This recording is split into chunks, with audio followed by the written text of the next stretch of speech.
Tudo da Canção Nova em um só lugar. Canção Nova Play. O Senhor esteja convosco. Ele está no meio de nós. Proclamação do Evangelho de Jesus Cristo segundo João. Glória a vós, Senhor. Naquele tempo, disse Jesus aos fariseus: Eu parto e vós me procurareis, mas morrereis no vosso pecado. Para onde eu vou, vós não podeis ir. Os judeus comentavam: Por acaso vai se matar? Pois ele diz: Para onde eu vou, vós não podeis ir. Jesus continuou: Vós sois daqui de baixo, eu sou do alto. Vós sois deste mundo, eu não sou deste mundo. Disse-vos que morrereis nos vossos pecados, porque se não acreditais que eu sou, morrereis nos vossos pecados. Perguntaram-lhe, pois: Quem és tu então? Jesus respondeu: O que eu vos digo desde o começo.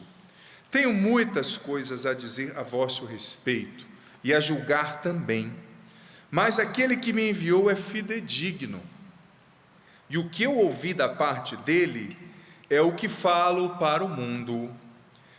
Eles não compreenderam que Jesus estava lhes falando do Pai. Por isso Jesus continuou: Quando tiveres elevado o Filho do Homem, então sabereis que eu sou, e que nada faço por mim mesmo, mas apenas aquilo que o Pai me ensinou.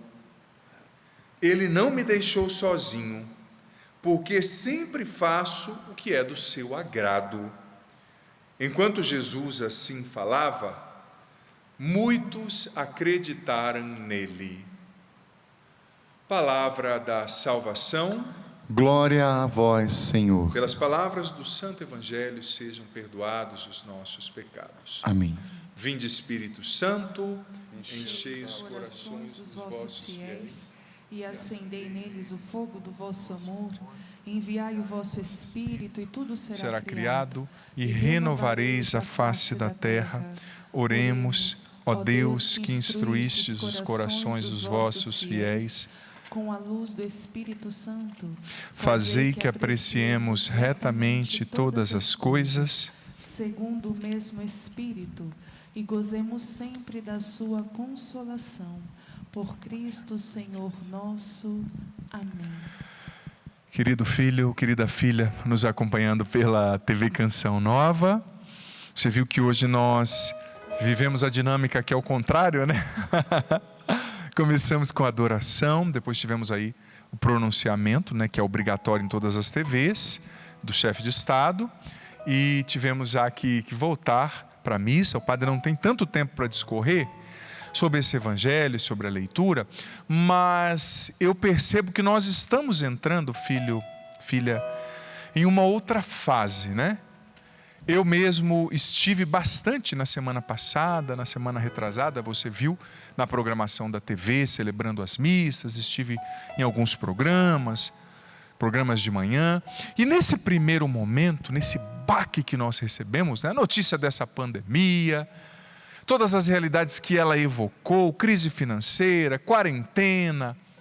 Nesse momento, nós como evangelizadores, eu como sacerdote, nós fizemos o ofício, realizamos o ofício de, num primeiro momento, colocar você que nos acompanha nessa certeza. Deus está no controle, nós precisamos confiar nele, Jesus está no barco da nossa vida. Foi um momento primeiro de um baque grande que fomos exortados à confiança. Mas eu percebo que nós já estamos na terceira semana, né?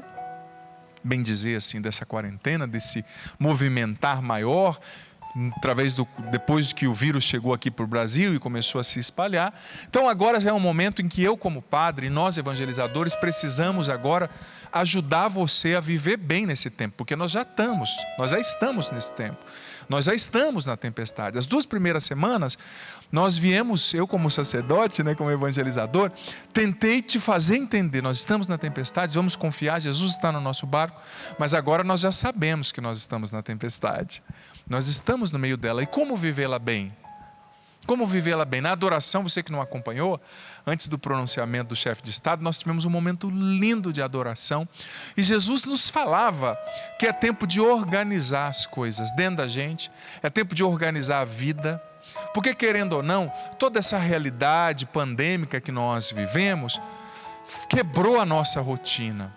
Esteja você na quarentena, a maioria está na quarentena, penso eu. Esteja você trabalhando, os profissionais de saúde trabalhando bem mais que antes.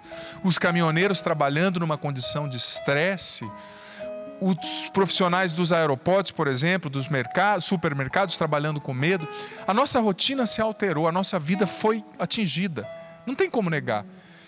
Mas, sobretudo você que está na quarentena, nós precisamos entender que agora é preciso se organizar nessa condição. Nós estamos no meio da tempestade. Hoje eu ouvi um especialista dizendo como é importante no meio de uma quarentena ou de uma quebra de rotina abrupta, a gente criar uma rotina saudável. Sabe? Porque senão o que acontece? A gente fica em casa e é provado cientificamente que depois do 10º dia de quarentena, eles desenvolveram um estudo no Canadá em 2003, quando o Canadá foi acometido também por um vírus que veio da China, inclusive na época também.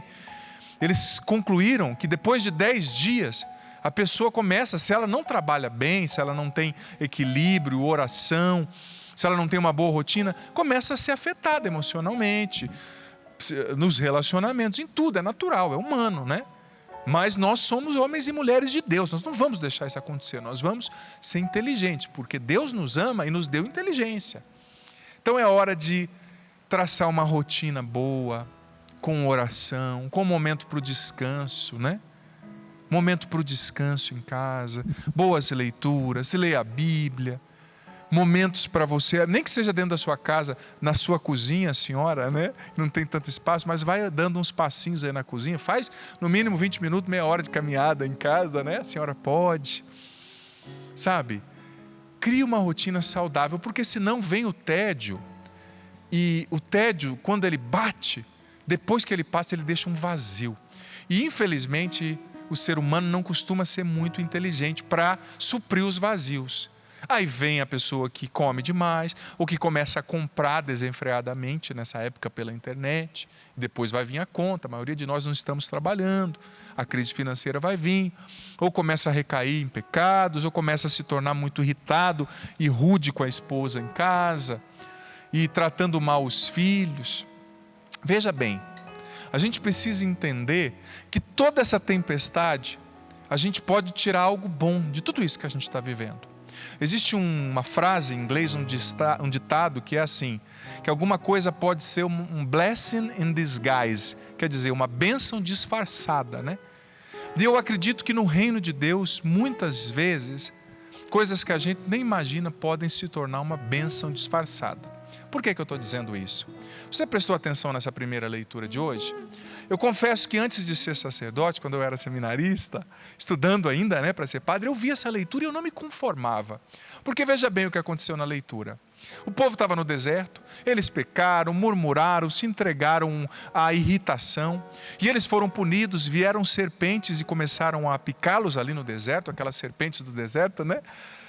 E eles começaram a rezar e pediram para Moisés que intercedesse diante de Deus. Moisés intercedeu. E o que Deus pede para Moisés fazer? Deus pediu para Moisés fazer uma serpente de bronze e colocar no alto de uma estaca. Assim, quando eles fossem mordidos pelas serpentes ali no deserto, se eles olhassem para aquela serpente de bronze, eles seriam curados. Mas, gente, pensa bem, eles foram mordidos por serpentes. Tem que colocar a imagem de uma serpente, não podia ser uma imagem de uma outra coisa, imagem de um pão, imagem de um sorvete, imagem de qualquer outra coisa, mas você tem que colocar, se a serpente os mordeu, tem que colocar sobre a haste a imagem de uma serpente. Por quê? Ah, filho, filha, isso representa para mim e para você que aquilo que mais nos fere pode se tornar aquilo que mais nos cura. Aquilo que mais nos fere pode se tornar aquilo que mais nos salva, se a gente enfrenta isso com fé e com Deus. A serpente que matou o povo se tornou depois um sinal para a cura daquele povo, prefigurando Jesus, que como disse, ele mesmo disse no Evangelho, ia ser exaltado, levantado na cruz, e quem olhasse para ele, o assumisse como Salvador, seria salvo, né? Seria convertido, liberto dos pecados, enfim, aquilo que nos fere pode se tornar aquilo que mais nos salva. A serpente que mais está mordendo o seu calcanhar pode se tornar um instrumento para a sua salvação, para o seu crescimento, para a sua purificação. Interessante isso, essa leitura nesse tempo de crise é muito providencial, porque nós estamos no meio de uma situação na qual muitas cobras estão nos mordendo. É ou não é verdade, né? É a serpente do desemprego, é a serpente da incerteza, da imprevisibilidade, da insegurança, da falta de dinheiro, é a serpente do medo, da doença, das brigas dentro de casa, da ansiedade, do medo, do pânico, dos descompassos emocionais, o tédio dentro de casa. Mas filho, filha, saiba viver tudo isso com fé, com sabedoria e com oração, porque isso pode se tornar uma bênção na tua vida. Saiba disso. Sabia que hoje à tarde eu li um livro que me chamou muita atenção? Nesse livro, o autor comprovava que nós, no Ocidente como um todo, nós vivemos um livro de um autor chamado Richard Kyle, se chama Os Últimos Dias Voltaram. Ele comprovava que nós no Ocidente estamos na era pós-cristã. O que isso quer dizer? Que o evangelho, que os valores cristãos não são mais aquilo que dão sentido para a sociedade, que normatiza a sociedade, porque na Bíblia está escrito que a gente precisa passar por várias tribulações para alcançar o reino de Deus. Na Bíblia está escrito, na carta de Santiago, a tribulação produz a perseverança produz uma obra perfeita e nos faz alcançar o céu. A Bíblia ensina que alguns sofrimentos, algumas dores são importantes para nos fazer amadurecer. Mas esse autor, o Richard Kyle, dizia que por a gente ter eliminado, nós já estamos na era pós-cristã, ou seja, o evangelho já não é mais o que normatiza, que dá sentido para as leis, para tudo. Parece que hoje em dia as pessoas querem eliminar tudo qualquer tipo de dor. Tudo que é dor é visto como horrível. Tudo que é sofrimento é visto como um inimigo que tem que ser destruído. Mas o cristianismo não é assim, e a Bíblia não é assim. Na Bíblia, nós reconhecemos que existem sofrimentos, como a cruz de Jesus, que não é que a gente vai buscar, viu gente? Ninguém queria uma pandemia como essa, nem Deus. Ninguém é masoquista para ficar buscando sofrimento. Mas existem sofrimentos que são inevitáveis. E esse Richard Kyle dizia o seguinte, que por a gente ter destruído na sociedade ocidental os valores cristãos, a gente não sabe mais lidar com o sofrimento.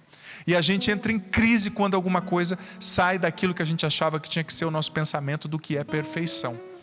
Mas no plano de Deus, existe lugar também para os momentos difíceis, porque a gente amadurece nesses momentos difíceis. A cruz, a serpente nos pica, mas se a gente olhar para ela, ela também vai nos salvar. Sabe? Está entendendo a lógica da leitura, a lógica do evangelho? Por que Moisés tinha que fazer uma cruz? Aliás, uma serpente. Eles não tinham sido mordidos por serpentes? Para mostrar que o sofrimento que te tira o chão, ele pode se tornar uma bênção se você o enfrenta com Deus. Por quê? Porque o sofrimento, gente, ele nos sacode. Ele nos faz repensar a vida. Ele muda os nossos valores. Ele nos faz confiar menos na matéria, na aparência, no dinheiro. Sabe, no que a gente tem. Ele faz a gente se preocupar menos com a nossa imagem. Ele faz entender que nós somos finitos, provisórios. Então a gente tem que amar hoje. Você precisa amar sua esposa hoje, ao invés de ficar só vendo defeito na sua esposa, ao invés de ficar só vendo defeito no seu esposo, no seu filho, na sua filha. É tempo de amá-los hoje, porque o mundo é tão incerto. Você está vendo como essa situação mexeu com tudo? A gente não sabe se a gente vai estar vivo amanhã. Então o amor é uma urgência, o amor é para agora, filho, filha. Para de ficar brigando com a sua esposa dentro de casa. Ela tem defeito sim, mas ela te ama, ela tem muitas coisas lindas. Seu esposo tem defeito? Tem, mas ele tem coisas lindas. É tempo de amar mais. Essa crise, essa serpente que está nos mordendo, tem que nos fazer amadurecer, gente. Esse Richard Kyle, nesse livro, dizia o seguinte, que muitas vezes a gente quer eliminar tudo que é dor, e a gente não entende que existe um papel positivo na dor, pedagógico, não dor só física, dor da alma, dor de uma pandemia que a gente enfrenta.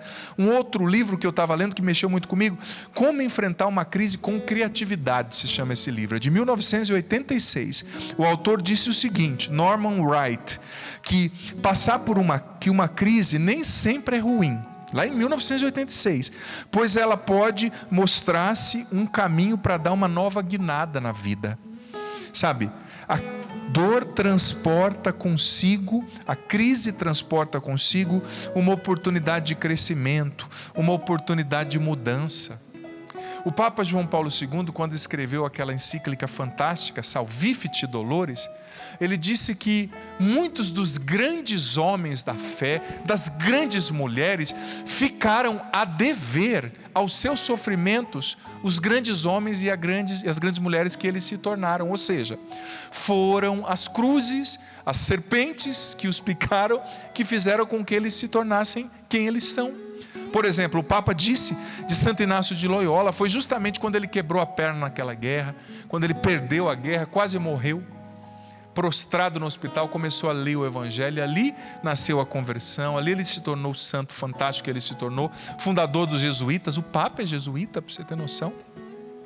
Então veja bem, é preciso entender que um sofrimento, se a gente o enfrenta com paciência, com fé e com oração, ele produz frutos de crescimento, de amadurecimento na nossa alma.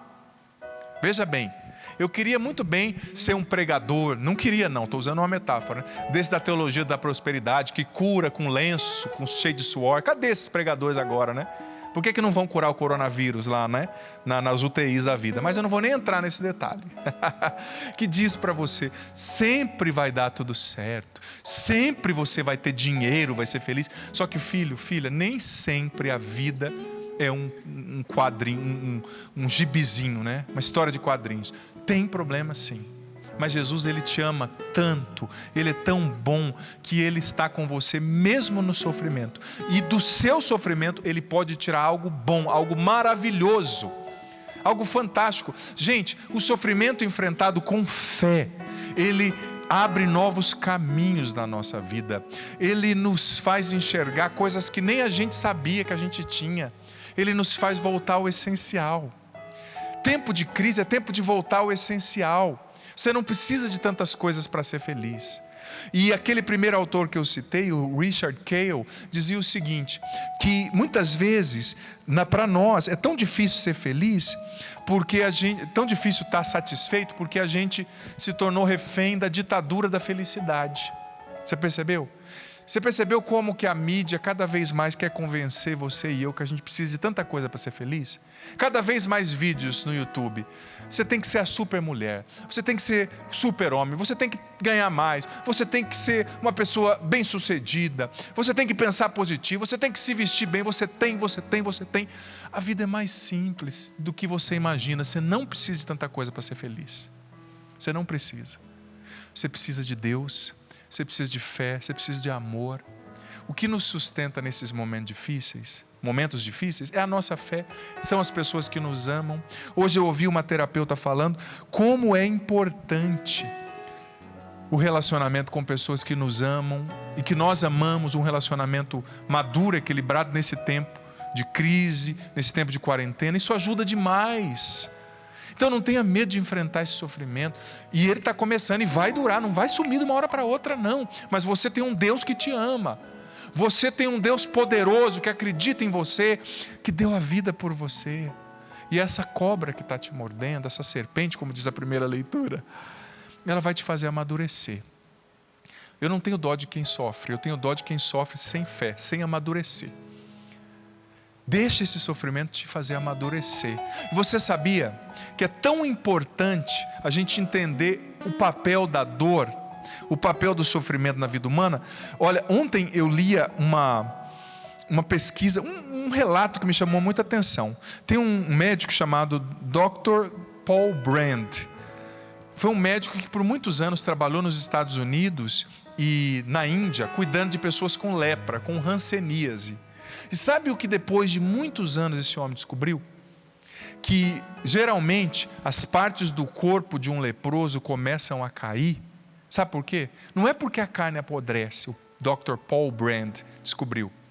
É porque a pessoa perde a sensibilidade, ela não sente dor. Está tudo machucado o braço, mas ela não sente a dor. Então ela começa a agir normalmente. Então ela vai batendo, só que já está machucado, né? Vai caindo pedaço, caindo.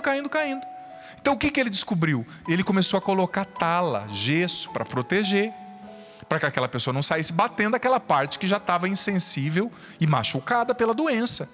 E os pedaços dos corpos dos doentes começaram a não cair mais. E o que ele descobriu? Depois disso ele falou, olha, a dor é uma bênção de Deus. Porque se eles tivessem dor, vou vir aqui perto do ambão, se eles tivessem dor, a hora que eles batessem aqui, eles iam cuidar, eles iam resguardar. Mas como eles perderam a sensibilidade, eles não tinham dor, eles batiam e começavam a perder o corpo. Por quê? Porque já estava doente, estava machucado. Só que eles não sentiam. E o Dr. Paul Brand diz, a dor é uma bênção. Quando você perde esse sinalizador, a dor é um sinalizador que algo está errado. Você perde a noção e você começa a se perder, seus pedaços. E a gente pode traduzir essa analogia para a vida espiritual. Sabe, a dor, ela pode se tornar um grande sinalizador. E eu penso que as dores, os sofrimentos, são um megafone de Deus, através do qual Ele está gritando comigo e com você, volta para mim, através do qual Ele está gritando para mim e para você, abandona o adultério, através do qual Ele está gritando para mim e para você, seja menos materialista, menos apegado às suas coisas, menos apegado à sua imagem. É o megafone de Deus, é uma dor através da qual Ele está gritando, cuida das partes da sua alma, porque está despedaçando no pecado, na desesperança, no ódio, na mágoa. A dor, o sofrimento, a crise é o megafone de Deus. Ele está gritando com você. Para de ser tão apegado à picuinha, para de odiar, para de ficar com essa mágoa do seu irmão há 30 anos, perdoa, há 10 anos, há 6 meses, há 1 semana. Para de beber tanto e destruir o teu casamento, para de usar droga. Deus não te quer usando droga, Deus não te quer fumando maconha. Isso não é de Deus para a tua vida. É o megafone de Deus. Talvez você estava só deixando a vida te levar, é de balada em balada, de festa em festa, mas tudo isso está sendo o megafone de Deus, está sendo a dor, que Ele está sinalizando que algo está errado na tua alma, que você precisa mudar, você precisa voltar para Ele. Geralmente quando um doente vai no médico, por exemplo, eu tenho uma amiga médica que me diz que metade das pessoas que falam que alguma parte do corpo está doendo, é a vida da pessoa que está doendo, não é o corpo. Aí a médica conversa e vê que aquela dor no peito, no fundo é a mágoa do marido, ou outro problema, né? A dor está sinalizando, e essa dor está nos sinalizando que a gente tem que voltar para Deus, colocá-lo em primeiro lugar, que Jesus precisa ser o Senhor da nossa vida, família, Brasil, enfim. É um pouco disso. O tempo é curto, não vai dar para o padre refletir mais, gostaria até de continuar, mas eu penso que já dá para a gente rezar um pouquinho, e dá para você pensar, e não desespera, filho, filha, não se desespera. Não se desespera diante da crise. Tenha certeza que Jesus, Deus está no controle de tudo. Está tudo na mão dele. Se saiu da tua mão, se saiu do teu controle, não saiu das mãos de Deus, não saiu do controle de Deus. Você tem um Pai que te ama. Coragem. Nós te agradecemos, Senhor, por essa palavra. Te agradecemos porque aquilo que nos fere pode se tornar aquilo que mais nos salva. Senhor, aumenta a nossa fé. Senhor, derrama sobre nós o Teu Espírito Santo agora. Senhor, cura a nossa alma, coloca tudo em ordem agora, Jesus, dentro de nós, na nossa mente, emoções, afetos, relacionamentos. Jesus, desperta em nós a fé, a esperança, o desejo de santidade. Faz-nos amadurecer através de tudo que estamos vivendo, faz-nos voltar para o essencial. Vem, Espírito Santo, e nos enche agora, nos dê o entendimento de tudo que ouvimos aqui. Faz-nos menos vitimistas, que não tenhamos dó de nós mesmos, Espírito Santo. Faz-nos menos vitimistas. Nós confiamos em Ti. Tudo da Canção Nova em um só lugar. Canção Nova Play.